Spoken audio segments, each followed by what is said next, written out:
One question for everybody for 1 minute.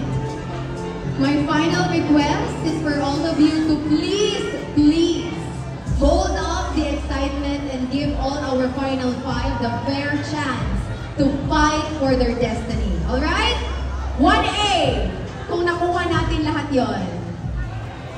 Ay parang hindi. One more time, panatilihin ang katahimikan habang ang ating kandidata, the final five are answering. Alright? 1A! Perfect.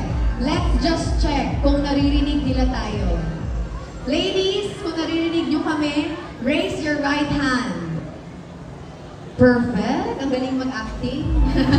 I'm just kidding. We made sure that the fight tonight is fair and just.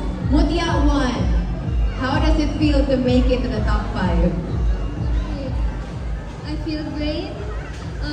Wala na ko siya gina-expect because we know that we have all the insecurities to ourselves, but for me, ginakuha na ko siya aron as a motivate, and also my parents, my father and my mother, and also my relatives and my supporters, nag-support sila always sa kuha, so mo na siya ang naghatag o kusog sa kuha karon.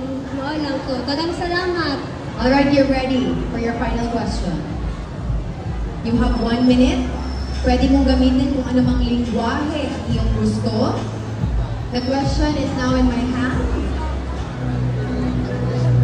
What are you most unapologetic for when it comes to your personal values? Again, what are you most unapologetic for when it comes to your personal values?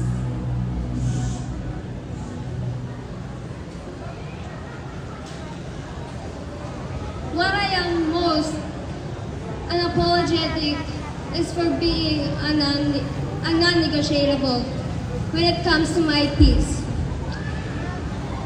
By pursuing what I really true believes. And also, I respect my... And also,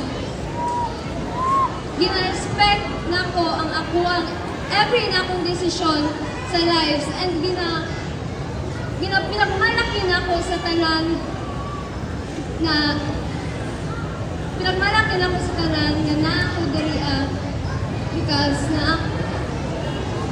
because